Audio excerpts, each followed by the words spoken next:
ಚಟದಿಂದ ಮಾತನಾಡ್ತಕ್ಕಂಥವ್ರು ಈ ರೀತಿ ಹೇಳಿಕೆಗಳನ್ನು ಕೊಡೋದಕ್ಕೆ ಸಾಧ್ಯ. ಇವತ್ತು ಜವಾಬ್ದಾರಿ ಸ್ಥಾನದಲ್ಲಿರ್ತಕ್ಕಂಥ ಪ್ರಿಯಾಂಕಾ ಖರ್ಗೆ ಅವರು ಇಷ್ಟೊಂದು ಬೇಜವಾಬ್ದಾರಿಯಿಂದ ಪತ್ರವನ್ನು ಮುಖ್ಯಮಂತ್ರಿಗಳಿಗೆ ಬರೆದಿದ್ದಾರೆ ಅಂತೇಳಿದರೆ ಇದು ಅವರ ಮೂರ್ಖತನದ ಪ್ರದರ್ಶನ ಮಾಡ್ತಾ ಇದ್ದಾರೆ. ರಾಷ್ಟ್ರೀಯ ಸ್ವಯಂ ಸೇವಕ ಸಂಘದ ಬಗ್ಗೆ ಈಗಲ್ಲ, ಹಿಂದೆ 2-3 ಬಾರಿ ಇದೇ ರೀತಿ RSSನ್ನು ನಿಷೇಧವನ್ನು ಮಾಡಿರುವಂಥ ಪಕ್ಷ ಕಾಂಗ್ರೆಸ್ ಪಕ್ಷ. ಆದರೆ ಅದೇ ಕಾಂಗ್ರೆಸ್ ಪಕ್ಷ ಏನು ರಾಷ್ಟ್ರೀಯ ಸ್ವಯಂ ಸೇವಕ ಸಂಘವನ್ನು ನಿಷೇಧ ಮಾಡಿದ್ರು, ಆ ನಿಷೇಧವನ್ನು ಹಿಂತೆಗೆದುಕೊಂಡಿರ್ತಕ್ಕಂಥ ಉದಾಹರಣೆಗಳು ಕೂಡ ಇವತ್ತು ದೇಶದ ಮುಂದೆ ಇದೆ. ಯಾವ ರಾಷ್ಟ್ರೀಯ ಸ್ವಯಂ ಸೇವಕ ಸಂಘವನ್ನು ನಿಷೇಧ ಮಾಡಿದ್ರೋ ಅದೇ ರಾಷ್ಟ್ರೀಯ ಸ್ವಯಂ ಸೇವಕ ಸಂಘ ಇಂಡಿಯಾ ಚೈನಾ ವಾರ್ ಆ ಸಂದರ್ಭ ಸಂಘದ ಚಟುವಟಿಕೆಗಳನ್ನು ಗಮನಿಸಿ ಶ್ಲಾಘಿಸಿ RSSನ ಅಂದಿನ ರಿಪಬ್ಲಿಕ್ ಪೆರೇಡಲ್ಲೂ ಕೂಡ ಇದೇ ಕಾಂಗ್ರೆಸ್ ಪಕ್ಷ ಅವಕಾಶ ಮಾಡಿಕೊಟ್ಟಿರ್ತಕ್ಕಂಥದ್ದನ್ನು ಕೂಡ ಪ್ರಿಯಾಂಕಾ ಖರ್ಗೆ ಅವರಿಗೆ ಸಂದರ್ಭ ನೆನಪು ಮಾಡಿಕೊಡ್ತೇನೆ.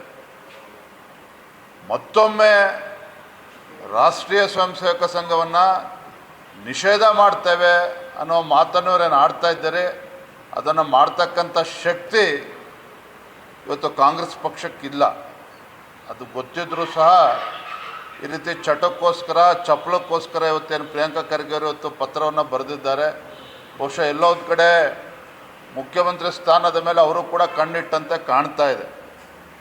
ಹಾಗಾಗಿ ಗಾಂಧಿ ಕುಟುಂಬವನ್ನು ಓಲೈಸ್ತಕ್ಕಂಥ ನಿಟ್ಟಿನಲ್ಲಿ ಈ ರೀತಿ ಪತ್ರವನ್ನು ಬರೆದಿದ್ದಾರೆ ಅಂತ ಕಾಣ್ತದೆ.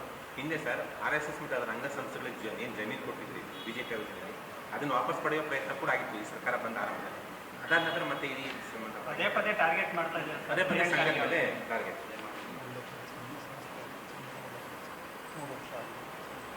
ರಾಷ್ಟ್ರೀಯ ಸ್ವಯಂ ಸೇವಕ ಸಂಘ 100 ವರ್ಷಗಳನ್ನು ಪೂರೈಸಿರುವಂಥ ಈ ಶುಭ ಗಳಿಗೆಯಲ್ಲಿ ಇದು ದೇಶಾದ್ಯಂತ